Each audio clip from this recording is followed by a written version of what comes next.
Alright guys, got a Dodge Ram. This is a guy I put a Subaru motor into his Volkswagen Vanagon for him.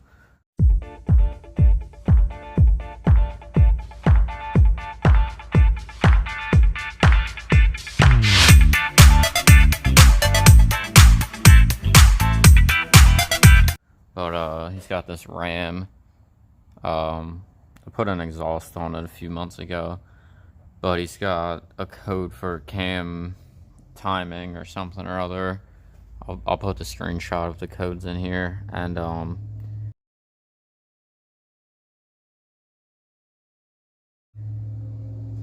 he just wants to get it fixed. I told him more than likely it's the oil control valve, so we're gonna start with that, but we have to pull the intake manifold off to do it. So that's what we're working on today. Alright guys, here's all the parts. Got some new oil, intake manifold gaskets, oil filter, ATF. It's got a external trans and an internal trans filter. Here's the solenoid. It looks very similar to the Subaru valve timing solenoids on the STIs. And then he's got a serpentine belt as well. I heard it squeaking a little bit when I was pulling it in. Not sure if you guys could hear it in the video or not. But I need to let my phone charge up so I can get more of the interesting stuff. But I'm going to start by pulling the intake and get this cover off of here. And then whatever needs to come apart to get the manifold off, I'll start doing that as well. Alright, we found the intake manifold. That wasn't very hard. From what I've seen in somebody else's video, it's pretty straightforward. Get off the fuel supply line, disconnect all the injector connections, a couple of vacuum ports, and then some more wiring connections in the back. I know there's one that's real tough, everybody complains about. We'll see how bad that is when the time comes. And then I think pretty sure there's 10 bolts holding the manifold down.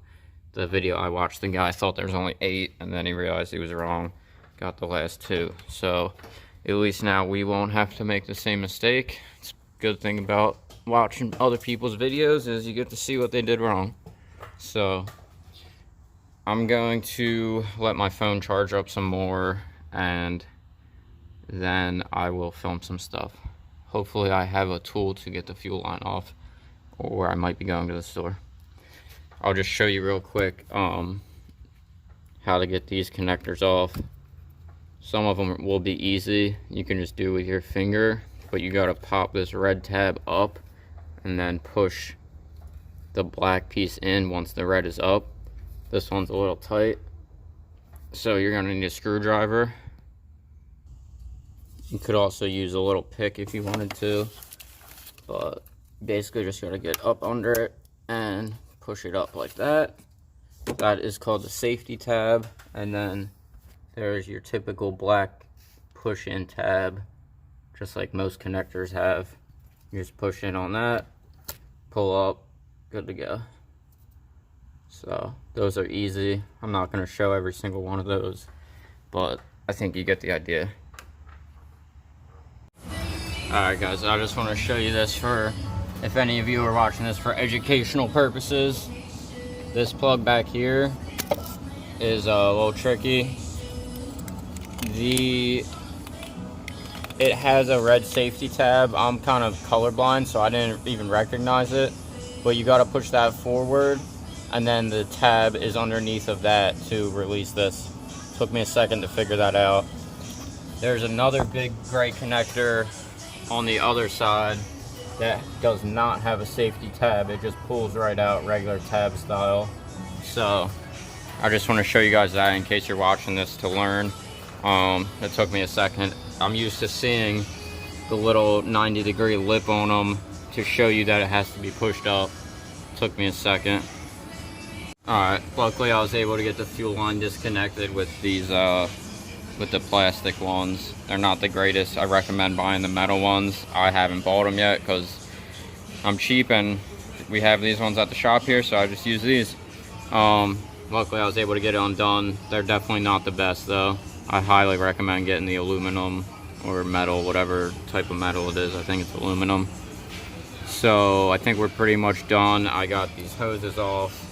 This one, I just put a little pick in there and sprayed some PB in there and loosened it up, and then pulled this out. So this is probably a little brittle. I didn't want to break it. The other one, I just used my my hose pliers and just wiggled it till it loosened up the seal and just pulled up with it. These are really nice. You got to be gentle with them. You got to know how to use them. You can't just go ripping it out like a gorilla, or you will tear the hose, rip it, whatever. But yeah, and then there's this bracket here that has a bolt here and a nut there on a stud. You got to pull that off because it's got this these AC lines bolted to it, and it was bolted to the throttle body right there. So you just got to pull this forward as you lift the manifold up. I'm pretty sure I'm pretty much ready to pull the bolts out. I think there's still one more connector way in the back hiding from me, but it's almost like you can't even really do anything with it until you have the manifold loose, from what I remember in the video I watched. So we are going to blow all these leaves out of here, get it as clean as possible, and then start unbolting it. And yeah, this looks goofy. It looks like it pulls right off, but it's in the molding. Alright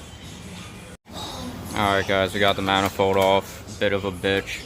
This one back plug is a real motherfucker. It's got a safety tab, and it's just really hard to get to. It's a really bad area. I got the solenoid out. That came out in 2 pieces, believe it or not. The head came off of it, and then I had to put vice grips on the base of it to wiggle it out. So that was fun. But I'm gonna replace that and put the manifold back in and clean these ports up first, and we should be good to go. Then we got to change the oil on the trans fluid. Alright guys, we got it all cleaned up as best we could. The ports are a little caked up. I ain't spending too much time. I got them decent though. Some are better than others. Got the valve in there. So we're gonna slap the manifold back on. Rest is all reverse procedure of what I already showed you. Alright guys, we got the manifold back on. I thought the hard stuff was done, but in order to change this filter here, it has a cartridge filter and a old style filter. That bolt right there is a Torx bolt, and even with my smallest 1/4-inch ratchet and the Torx bit, there's not enough room to get it in there between the exhaust. So it's literally just not enough room. So, and you can see, even if I was able to manage to get it in there, as soon as I loosen it, I'm gonna be pinned up against this. So really, I need like a stubby Torx bit. This one's just like your standard size one. I need one that's like stubbier than that. So I'm not sure what he wants to do. I just messaged him. I just popped the new cartridge filter on there, and I'm gonna clean up the pan, get that ready to be put on. The belt, I don't have the tool to undo these types of, you can't see it, it's so dark. I don't have the tool to disconnect rad fans that thread onto the water pump pulleys. There's really like, it's a piece that goes into an air hammer, and then it has a wrench end that you put on the big nut, and you hit it with the air hammer to break it loose. I don't have that. Can't do the belt either, so we're just doing the oil filter, or the oil change, the trans filter, at least the one trans filter, and then adding refilling it up with fluid. These types of tools, it's like things that I used to use at my old job, but for here, I don't use them often enough to make it worth buying them.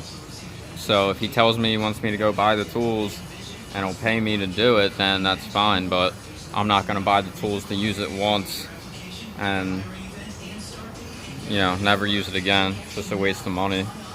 So let's see what he says. I'm gonna clean up the pan.